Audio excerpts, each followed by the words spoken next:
আসসালামু আলাইকুম রহমতুল্লাহি ওবরকাতুহু। সম্মানিত দর্শক, ইউটিউবের জন্য ভিডিও করি প্রায় ৪ বছর হলো। এর মধ্যে একেবারে এই যে রমরমা একটা অবস্থা। প্রতি মাসেই গড়ে ৫০ লাখ লোক আপনারা এই ভিডিও দেখেন। শুধুমাত্র আমার পেজেই। আর অসংখ্য মানে শত, শত যারা তরুণ ইউটিউবার রয়েছেন তারা ফেসবুকে, ইউটিউবে এই আমার যে কনটেন্টগুলো তারা নকল করেন, কপি করেন। আমি কখনো আসলে সাধারণত স্ট্রাইক দেই না। তো এই ভিড়ের মধ্যে গত সেই ৪ বছর ধরে আর ৩ বছরের যে বুমি একটি অবস্থা, আমি আমার ভিডিওগুলোতে কতগুলো ভ্যারাইটি আনার চেষ্টা করি।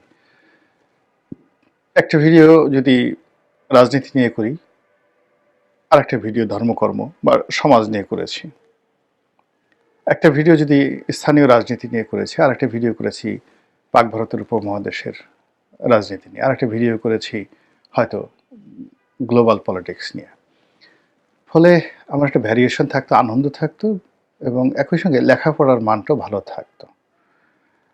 বিদেশের যে কোনো একটা বিষয় নিয়ে বলতে গেলে পড়াশোনা করতে হয়, জানতে হয়, প্রস্তুতি নিতে হয়, কাগজ কলম সাথে থাকে। কিন্তু এখন রাজনীতি নিয়ে যখন আমি কথা বলি কেবলমাত্র বাংলাদেশের বিষয় নিয়ে, এগুলো তো মুখস্থ। চারিদিকে যা কিছু ঘটে শুধু দেখলে এবং শুনলেই হয়ে যায়। আর নিজের মধ্যে যা কিছু আছে ওটার সঙ্গে একটা মিক্স করলে একটা ভালো কনটেন্ট তৈরি হয়ে যায়।